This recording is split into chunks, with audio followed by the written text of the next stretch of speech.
Sony makes a very wide range of focal length lenses that serve a lot of different purposes. And this is something that we will more fully explore in section 2 on focal length. But they are currently making lenses from a 12mm ultra wide to a 600mm super telephoto lens, and that would be for their full frame system.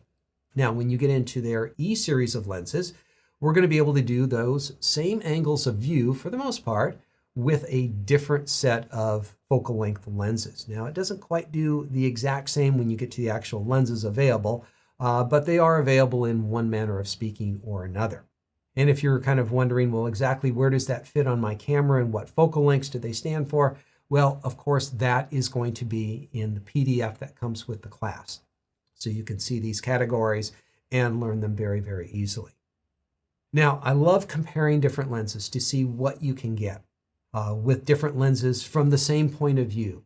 And so throughout this class, I've got a few examples of this, a focal length series where we start off at wide angle, and without changing our point of view, the camera's on a tripod, we change the lens, we zoom in, we switch the lens over to another lens, and we can see what type of image we can get with a different focal length lens.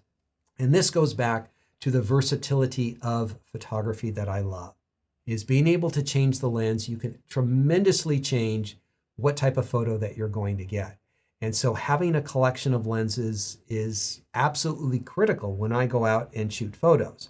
Now, it's helpful to know what I'm going to be shooting or where I might be going, and that's going to help dictate what type of lens that I would want to use in a particular environment. But having a variety of lenses gives you a variety of options when you're out in the field. And so being aware of what different lenses will do for you is really important. If you know you're trying to accomplish a very specific goal, if you know your lenses well, you're going to know exactly which lens is going to be the right one for doing the job. It's nice to have a different collection of lenses so that you can create a different collection of photographs. I was up photographing the tulips just north of where I live not long ago, and there was a big field of red tulips, and there was this one tulip that was fairly close to the edge that I could work with a variety of lenses. So I thought, well, what if I used all the different lenses and tried to photograph just this one flower, or at least focus on the flower and see what type of different images I get. And so changing the lens changed the way that I saw my subject and the subjects around it and how I wanted to capture it.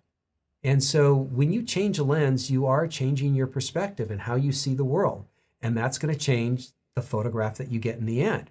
And that is, once again, one of the things that I love about photography, is being able to end up with a variety of different results, even though the core subject is exactly the same, but you're capturing it in different ways and you're ending up with different types of results that tells a different story and showcases that subject in a different way. And so having a collection of different focal lengths, I think, is very valuable to have out in the field.